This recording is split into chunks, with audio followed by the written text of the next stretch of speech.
तो ये कहते हैं, जब मैं लोगों के बीच में जाता हूँ, कुछ बड़े बड़े लोग हैं जो कहते हैं अरविंद को तो 5 साल के लिए सरकार चलाने के लिए मौका हमने दिया था, वो तो 48 दिनों में ही भाग खड़े हुए। नहीं, हमें ये देखने की ज़रूरत है कि हम यहाँ पे सत्ता के लिए नहीं आए थे, हम भ्रष्टाचार दूर करने के लिए आए थे। भ्रष्टाचार से समझौता नहीं हो सकता और उसके लिए लोकपाल बिल बहुत ज़रूरी था कि लोकपाल बिल आता, भ्रष्टाचारियों को हम जेल में डालते, इनकी संपत्ति जब्त की जाती। बीजेपी और कांग्रेस ने मिलकर लोकपाल बिल पास नहीं होने दिया और उसका कारण एक ये था, मुकेश अंबानी के खिलाफ जैसे ही मैंने एफआईआर दर्ज की, उसने बीजेपी और कांग्रेस को साथ लाके खड़ा, दोनों भाई एक साथ, दोनों एक साथ आ गए। दोनों ने मिलकर ये तय कर लिया कि अगर ये केजरीवाल थोड़े दिन और रह गया तो ये मुकेश अंबानी इनको किसी को अरेस्ट भी करा सकता है। अभी तो हमने एफआईआर दर्ज की थी, मंगलवार को एफआईआर दर्ज की और शुक्रवार को इन लोगों ने हमारी सरकार गिरा दी। तो इन दोनों को ये था, अब हम भाग नहीं रहे, हम दिल्ली की जनता को ये कह रहे हैं अब हमें पूर्ण बहुमत चाहिए। अब 28 सीट से काम नहीं चलेगा, आपको 36 से ज्यादा सीट देनी पड़ेगी। पूर्ण बहुमत होगा तो इस देश के भ्रष्टाचारियों को जेल भेजेंगे। उम्मीद है आपको पूर्ण बहुमत का? जनता को तय करना है जी, हमें क्या पता, जनता तय करेगी। अब आपने विकास की बात की, जिसकी सबसे ज्यादा विकास की बात आजकल मोदी जी करते हैं।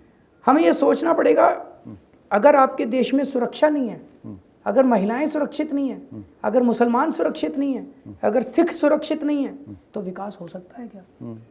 अगर आपके यहाँ न्याय नहीं है, विकास हो सकता है क्या? बिना न्याय के विकास कैसे हो सकता है? और अगर आपके कैबिनेट भ्रष्टाचारियों से भरी पड़ी है तो आप 1 रुपए की चीज 200 रुपए में खरीदोगे। कॉमनवेल्थ घोटाले में क्या हुआ, 2G घोटाले में क्या हुआ, कोयला घोटाले में क्या हुआ, बड़े बड़े घोटाले, और उसी तरह से गुजरात भी घोटालों से।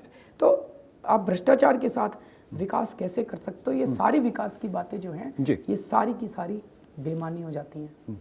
दिल्ली के अंदर जो हमने देखा, महिलाएं असुरक्षित क्यों हैं? जैसे ही हमारी सरकार बनी, सबसे पहले दिन मैंने दिल्ली के पुलिस कमिश्नर को बुलाया। मैंने उनको कहा कि दिल्ली में बलात्कार होते हैं जी। 2 किस्म के बलात्कार हैं। एक वो बलात्कार है जिसमें घर के अंदर ही कोई आदमी कुकर्म कर देता है। दूसरा वो बलात्कार है जो इस इलाके का कोई एंटी सोशल एलिमेंट कुछ करता है। मैंने कहा दिल्ली में जितने क्राइम होते हैं, 90% क्राइम पुलिस की मर्जी से होते हैं, पुलिस की कल्यूजन से। पुलिस को पता होता है, पुलिस को सारा पता, उनका नेटवर्क है। तो मैंने पुलिस कमिश्नर को कहा कि अब अगर दिल्ली के अंदर कोई बलात्कार होगा तो किसी ना किसी की तो नौकरी जाएगी। अकाउंटेबिलिटी तो या तो आप ये कहो भाई बीट कांस्टेबल क्या कर रहा था, SHO कहाँ था, क्यों नहीं वो गश्त पे थे, वो क्या कर रहे थे वहां पे? तो मैंने कहा किसी ने, कहते नहीं जी, मामला यहाँ आके टिक गया। तो पता चला क्यों हर SHO से थाने से पैसा जाता है। अब SHO को अगर कहो तेरी अकाउंटेबिलिटी होगी तो SHO कहेगा या तो पैसा ले लो जी, अकाउंटेबिलिटी ले लो, दोनों तो नहीं। वो पैसा ऊपर तक जाता है, वो पैसा ऊपर तक जाता है, होम मिनिस्टर तक जाता है। तो वो कहेगा या तो पैसा ले लो जी, अकाउंट। यहाँ आके बात अड़ गई। तो आपकी सुरक्षा इसलिए नहीं है क्योंकि भ्रष्टाचार है। ये जो कहा गया आम आदमी पार्टी को गवर्नेंस नहीं आती, गवर्नेंस नहीं आती। एक चीज हमें ये समझनी पड़ेगी, जो मीडिया है ना, इसमें भी बड़ा गड़बड़ हो गया। मीडिया का बहुत बड़ा हिस्सा ऐसा है जिसमें मुकेश अंबानी का पैसा लगा हुआ है। मुकेश अंबानी मोदी जी को इस टाइम बहुत सपोर्ट कर रहा है। तो खूब कई चैनल तो ऐसे हैं, कई मीडिया हाउस ऐसे हैं जिसमें मुकेश अंबानी जी ने डायरेक्ट शेयर खरीद रखे हैं। उनकी तो मजबूरी है, बेचारे नौकरी करते हैं, दिखाना ही पड़ेगा। मोदी निकाल देगा उनको, मुकेश अंबानी निकाल देंगे उनको। कई चैनल ऐसे हैं जिसमें पैसा दिया गया, अभी पैसा फेंक दिया गया, लेकिन कुछ लोग अच्छे भी हैं, कुछ लोग अच्छे। तो उन्होंने जानबूझ के, आज अरविंद ने मफलर जो पहना वो धोया था कि नहीं धोया था? अरविंद ने 3 बेडरूम का घर लिया, 4 बेडरूम का क्यों लिया, 5 बेडरूम का क्यों नहीं लिया? वो गोलगप्पे खाए थे, वो चटनी ज्यादा क्यों ले लिया? ये 1 लाख करोड़ रुपए का पैसा खा गए, उसकी चर्चा नहीं करेंगे। 5 दिन के अंदर हमने CAG का ऑडिट करवा दिया और कहते हैं हमें गवर्नेंस नहीं आती। दिल्ली के अंदर भ्रष्टाचार के अंदर भारी कमी आई है, ये हम नहीं कह रहे, इस देश के सबसे बड़े अखबार ने बोला, टाइम्स ऑफ इंडिया ने बोला है कि दिल्ली के अंदर भ्रष्टाचार के अंदर 48 दिनों में भारी कमी आई है दिल्ली के अंदर। 65 साल में ये बीजेपी और कांग्रेस वाले भ्रष्टाचार कम नहीं कर पाए, आम आदमी पार्टी ने 48 दिनों में करके दिखा दिया। कहते हैं गवर्नेंस नहीं आती। इसी टाइम्स ऑफ इंडिया की रिपोर्ट में था कि ट्रांसपोर्ट डिपार्टमेंट में पहले आप लाइसेंस बनाने जाते थे, दलाल खड़े होते थे, गायब हो गए। टाइम्स ऑफ इंडिया वाले कहते हैं सारे दलाल गायब हो गए, अब आपका काम 10 मिनट में बिना पैसे के हो जाता है। 48 दिनों में हमने करके दिखा दिया, कहते हैं गवर्नेंस नहीं आती। अभी सरकारी अस्पतालों के अंदर आप जाइए, पहले दवाइयां नहीं मिलती थी, अब वही टाइम्स ऑफ इंडिया की रिपोर्ट कहती है कि दवाइयां लोगों को मिलने लग गई 48 दिनों में।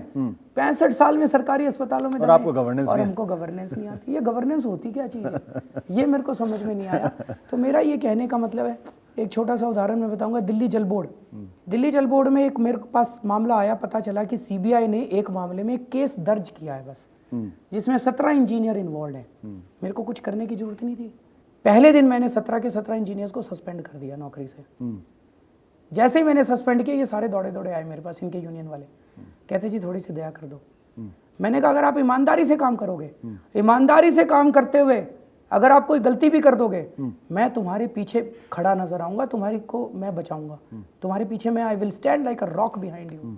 लेकिन अगर बेईमानी करोगे, भ्रष्टाचार करोगे, तो मेरे जैसे क्रूर आदमी आपको नहीं मिलेगा। भ्रष्टाचार से समझौता नहीं होगा। 17 इंजीनियर्स को सस्पेंड किया, ऊपर से नीचे तक दहशत दौड़ गई जल बोर्ड के अंदर। अब लोग बताते हैं कि भ्रष्टाचार महीने भर के अंदर खत्म हो गया जल बोर्ड के अंदर। तो अगर ऊपर से अगर आप शुरू करते हैं, ऊपर से मैसेज अगर आपका स्ट्रांग जाता है, मेरा कहने का ये मतलब है कि अगर भ्रष्टाचार खत्म होगा, मेरा थोड़ा सा एक्सपीरियंस ये है कि देश के अंदर पैसे की कमी नहीं है, सरकार के पास पैसा बहुत है। लूट रहे हैं ये लोग, अनाप शनाप लूट रहे हैं, देश को लूट रहे हैं। 2G लूट लिया, कोयला लूट लिया, एल्यूमिनियम लूट लिया, थोरियम लूट लिया, सारा देश लूट लिया, जंगल लूट लिया, पहाड़ लूट लिया इन्होंने। अब आपको एक ही चीज चाहिए, वो है ईमानदार राजनीति। ये विकास के चक्कर में मत पड़ जाना, कोई विकास पॉसिबल नहीं है। ये बड़े बड़े सपने दिखा रहे हैं, टीवी चैनल वालों के साथ मिलके झूठ बोल रहे हैं। बिना ईमानदार राजनीति के कोई विकास नहीं। जब तक भ्रष्टाचार है तब तक विकास नहीं हो सकता। लोगों ने आपको सरकार चलाने के लिए भेजा है, लेकिन आप जाकर सड़क पर बैठ गए। क्या आपको ये सही लगता है? आपको लगता है कि आपको सरकार चलाने से ज्यादा महत्वपूर्ण काम आपका सड़क पर बैठकर वो धरना देना था? महिलाओं की सुरक्षा हमारे लिए सबसे महत्वपूर्ण थी। तो 2-3 मामले मेरे सामने आए। एक वो डैनिश महिला का गैंगरेप हुआ, तब मैंने इनको कहा, मैंने कहा भाई किसी ना किसी का, मैं LG साहब से मिला, someone's head has to roll. वो SHO क्या कर रहा था, वो बीट कांस्टेबल क्या कर रहा था, कहाँ थे वो लोग, उन्होंने क्यों नहीं, मतलब कोई तो जिम्मेदार था उसके लिए। आप ये थोड़ी कह सकते हो कोई जिम्मेदार नहीं था जी, फिर तो बस चल रहा है, सब कुछ चल रहा है, कोई जिम्मेदार नहीं था, ऐसे नहीं कह सकते। किसी को तो, एक लड़की को जला दिया गया, उसके सास ससुर ने जला दिया, सारा मोहल्ला इकट्ठा हुआ। हमारी जो मंत्री थी वो रात को 12 बजे वहाँ पे पहुँची मौके पे। वो जिन लोगों ने जलाया था वो घर के अंदर बैठे हैं, SHO मौजूद है मौके पे, सारा मोहल्ला कह रहा है SHO को कि इनको गिरफ्तार करो। SHO कहता मैं नहीं करता, जो करना है कर लो, मेरी ट्रांसफ़र करा दो। उस SHO को तो सस्पेंड होना चाहिए, बिल्कुल होना चाहिए। तो जब उन्होंने नहीं किया, तब मैंने कहा कि अब हम चुप नहीं बैठ सकते। कई लोग कहते हैं बड़ा छोटा सा इशू था, वो लड़की जल गई। एक लड़की का जलना छोटा सा इशू नहीं था, एक लड़की का बलात्कार होना छोटा सा इशू नहीं था। कुछ लोगों ने कहा मैं ड्रामा कर रहा था। मैं रात को 4 डिग्री सेंटीग्रेड में सड़क के ऊपर सोया था। मैं ये जानना चाहता हूँ, थोड़ा दूसरे लोग भी ड्रामा करके तो देखें कि 4 डिग्री सेंटीग्रेड में सोना क्या होता है। ड्रामा वो लोग करते हैं जो अपने एयर कंडीशनड कमरे में बैठ के कहते हैं हम अनशन कर रहे हैं और 6 घंटे के अंदर फिर अपना अनशन तोड़ देते हैं। वो लोग ड्रामा करते हैं। बट अरविंद, लेकिन आप तो सरकार थे, आप मुख्यमंत्री थे, आपके पास कैबिनेट थी, तो पुलिस वाले आपकी क्यों नहीं सुन रहे थे? पुलिस है नहीं ना दिल्ली सरकार के अधीन। दिल्ली सरकार के अधीन पुलिस नहीं है, दिल्ली सरकार की पुलिस सुनती नहीं है। और मेरा ये कहना है, मैं मुख्यमंत्री भोगने के लिए नहीं गया था कि बड़ा बंगला ले लो, बड़ी गाड़ी ले लो, अब खूब सारी सिक्योरिटी ले लो और बड़ा ठाठ से अब घूमो, अच्छी सैलरी ले लो। मैं इसके लिए नहीं गया था। जो काम मैं मुख्यमंत्री की कुर्सी पे बैठ के कर सकता था वो मुख्यमंत्री की कुर्सी पे करूँगा। लेकिन अगर कोई काम ऐसा है जो मुख्यमंत्री की कुर्सी पे बैठ के नहीं हो सकता, उसके लिए अगर मुझे 10 बार धरना करना पड़ेगा लोगों के लिए, महिलाओं की सुरक्षा के लिए, तो मैं 10 बार धरना करूँगा। बट अरविंद जी, ये जो आप महिलाओं की सुरक्षा के बारे में बातचीत कर रहे हैं, आपके कैबिनेट में मंत्री थे सोमनाथ जी, उनको लेके तो बड़ी बातें हैं कि भाई महिलाओं की इज्जत नहीं करते, वो गलत की भाषा में बात करते हैं, वो तो जो है वो रात को कानून अपने हाथ में ले लेते हैं, खुद ही रेड करने लगते हैं।